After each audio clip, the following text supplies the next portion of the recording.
तेरे गलत कर्मों से मैं तेरे घर को छोड़कर जा रही हूं। अब तुम्हें गरीबी झेलनी पड़ेगी। माँ लक्ष्मी, मैंने ऐसी कौन सी गलती कर दी जो आप मेरे घर से दूर चली गई? इस विशाल ब्रह्मांड में हर प्राणी, चाहे वह मनुष्य हो या देवता, एक ही शक्ति की खोज में निरंतर भाग रहा है। वो शक्ति जो जीवन को सुचारू चलाती है, जो सम्मान देती है, जो वैभव देती है। हम उसे धन कहते हैं, हम उसे संपदा कहते हैं, लेकिन वास्तव में वो साक्षात माँ लक्ष्मी है। लेकिन क्या आपने कभी सोचा है आखिर क्यों ऐसा होता है कि एक व्यक्ति दिन रात एड़ियां रगड़कर मेहनत करता है, पसीना बहाता है, लेकिन उसके घर में एक पैसा नहीं टिकता, और दूसरी ओर एक व्यक्ति कम मेहनत में भी राजसी सुख भोगता है? क्या यह केवल भाग्य है या फिर इसके पीछे कोई ऐसा रहस्य, कोई ऐसा विद्वान जिसे हम अनदेखा कर रहे हैं? आज हम वैकुंठ के उसी रहस्यमय द्वार को खोलेंगे। आज हम सुनेंगे वह संवाद जो स्वयं जगत के पालनहार श्री कृष्ण और देवर्षि नारद के बीच हुआ। एक ऐसी कथा जो आपके घर की दिशा और दशा दोनों बदल सकती है। तो ध्यान से सुनिए, क्योंकि आज बात केवल धन की नहीं, लक्ष्मी के स्थापित जीवन की है। बात उस समय की है जब बैकुंठ धाम में एक अजीब सी शांति थी। भगवान श्री कृष्ण शेष शैया पर विश्राम कर रहे थे। तभी नारायण नारायण का घोष करते हुए देवर्षि नारद वहां पधारे। लेकिन आज नारद जी के चेहरे पर वो चिर परिचित मुस्कान नहीं थी। उनके माथे पर चिंता की लकीरें थी। नारद जी ने कहा, प्रणाम प्रभु श्री कृष्ण। श्री कृष्ण ने मुस्कुराते हुए कहा, आओ देवर्षि, आज तुम्हारे स्वर में वीणा का उल्लास नहीं बल्कि एक गहरे प्रश्न की पीड़ा सुनाई दे रही है। कहो, कौन सी चिंता तुम्हें बैकुंठ तक खींच लाई? नारद जी ने कहा, प्रभु आप तो अंतर्यामी हैं। मैं अभी मृत्यु लोक पृथ्वी का भ्रमण करके आ रहा था।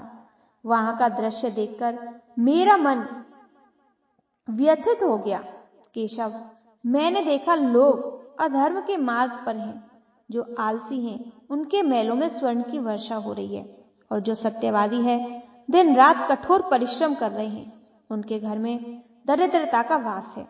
वह 2 वक्त की रोटी के लिए तरस रहे हैं।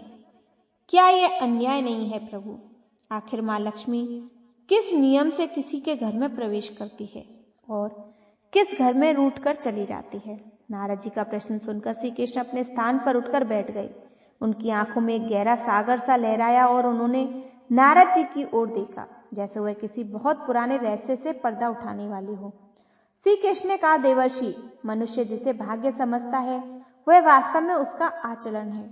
माँ लक्ष्मी चंचला है, वे कहीं भी टिक सकती हैं, लेकिन वे प्रवेश कहाँ करेंगी यह उस घर के वातावरण और वहां रहने वाले लोगों की आदतों पर निर्भर करता है।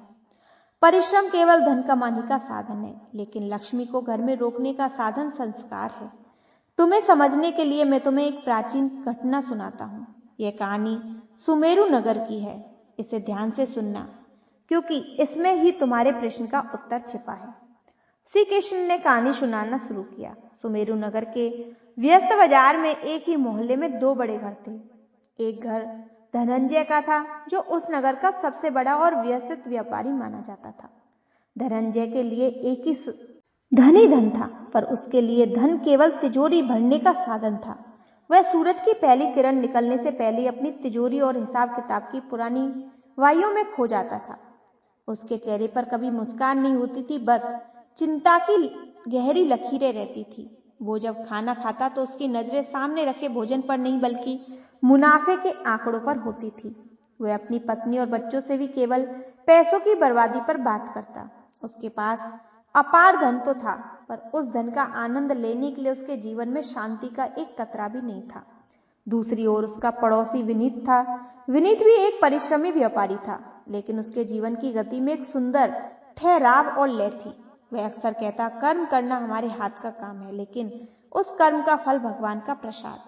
वह शाम होते अपनी दुकान पूरी गरिमा के साथ बंद करता, घर आकर बच्चों के साथ खेलता, अपनी पत्नी के साथ बैठकर भविष्य की योजनाएं बनाता और हर शाम संध्या वंदन करता। कभी नहीं भूलता था अपनी आय का एक निश्चित हिस्सा वह गुप्त रूप से अनाथालय और बीमारों की सेवा में दान कर देता था। लोग कहते, विनीत भले ही धनंजय जितना अमीर ना हो, पर उसके चेहरे पर जो तेज और मुस्कान है वह धनंजय की करोड़ की दौलत से भी अधिक कीमती है। फिर आई वह विशेष रात, कार्तिक मास की काली अमावस्या, जिसे दुनिया दीपावली के रूप में मानती है। पूरा सुमेरु नगर घी के दियों की रोशनी में जगमगा रहा था, लेकिन उस रात कुदरत का मिजाज कुछ अजीब था। आसमान में अचानक काले बादलों ने डेरा डाल लिया। रह रहकर बिजली कड़क रही थी और बर्फीली हवाएं चल रही थी। दीपावली की उस रहस्यमय रात नगर के मुख्य द्वार पर दो दिव्य परछाई प्रकट हुई। एक और साक्षात मां लक्ष्मी थी, जिसके अंग अंग में श्वेत कमल जैसी कांत फूट रही थी। उसकी आंखों में संसार भय की ममता थी और उनके वस्त्रों में एक दिव्य सुगंध आ रही थी। लेकिन उसके ठीक बगल में एक दूसरी स्त्री खड़ी थी, जिससे देखकर मन में भय पैदा हो रहा था। वे थी अलक्ष्मी, जिन्हें ज्येष्ठ लक्ष्मी का दरिद्रता का प्रतीक माना जाता है। उनके बाल उलझे हुए और बिखरे थे, वस्त्र मैले कुचले और उनकी आंखों में एक अजीब सी कड़वाहट और जलन थी। लक्ष्मी जी ने नगर की ओर देखा और अपनी बड़ी बहन अलक्ष्मी से बोली, दीदी, आज हम वेश बदलकर नगर का भ्रमण करेंगे। आज हम देखेंगे कि मनुष्य केवल हमें दिखावे के लिए पुकारते हैं या उससे अपने भीतर और अपने घर में हमारे वास करने योग्य पवित्र वातावरण भी बनाया है। वे दोनों सबसे पहले धनंजय के उस आलीशान महल जैसे घर की ओर बढ़ी। अब बाहर से तो रंग बिरंगी रोशनी और महके सजावटी सामान से जाता, लेकिन जैसे जैसे वे घर के करीब पहुंची, भीतर से आती कड़वाहट महसूस होने लगी। घर के अंदर से धनंजय की चिल्लाने की आवाजें आ रही थी। धनंजय अपनी पत्नी पर बुरी तरह बरस रहा था। अरे ओ भाग्यवान, अकल बेचाइए क्या? मैंने कितनी बार समझाया है कि रसोई में इतना घी मत बर्बाद किया करो। यह फालतू के दिए इतने क्यों जल रहे हैं? तुम्हें पता भी है कि तेल और घी के दाम कहाँ जा रहे हैं। आज का हिसाब देखो, मेरा मुनाफा पिछली बार के मुकाबले कम रहा और तुम यहाँ उत्सव मना रही हो। उसकी पत्नी बेचारी डर के मारे कोने में खड़ी सिसक रही थी। घर की भव्यता के पीछे गहरी छिपी थी सोफे के नीचे धूल थी। घर के उत्तर पूर्वी कोनों में मकड़ी के जाले लगे थे। रसोई में रात के भोजन के बाद झूठे बर्तन सिंक में पड़े सड़ रहे थे, क्योंकि धनंजय को लगता था कि रात में बर्तन साफ करने से साबुन और पानी का फालतू खर्चा बढ़ेगा। पूरा घर एक नकारात्मक ऊर्जा से भरा हुआ था। तभी दरवाजे पर एक तेज खटखटाहट हुई। धनंजय ने गुस्से में पैर खटखटाते हुए दरवाजा खोला। सामने एक वृद्ध मैली कुचली स्त्री के रूप में अलक्ष्मी खड़ी थी। लक्ष्मी ने बड़ी कर्कश और दुखी आवाज में कहा, बेटा, मैं बहुत दूर से आई हूँ, बहुत प्यास लगी है, क्या थोड़ा जल मिलेगा? धनंजय का चेहरा गुस्से में लाल हो गया। वो बोले, जाओ, यहाँ से आधी रात को भीख मांगने आ जाती है। दीपावली है तो क्या धर्मशाला खोल रखी है? मेरा एक एक मिनट कीमती है और तुम यहाँ जल मांगकर मेरा समय बर्बाद कर रही हो।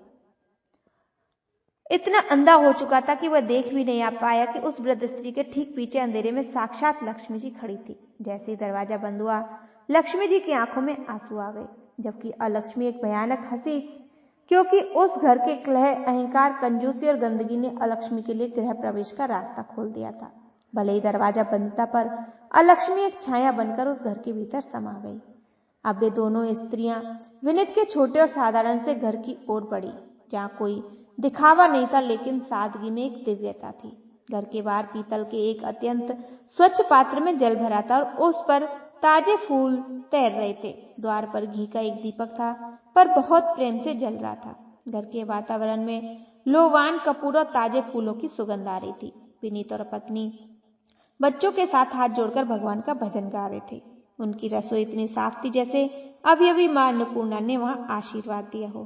तभी उनके द्वार पर धीमी सी दस्तक हुई। विनीत ने तुरंत उठकर बड़े आदर के साथ दरवाजा खोला। सामने दो वृद्ध स्त्रियों को देखकर वो श्रद्धा से झुक गया।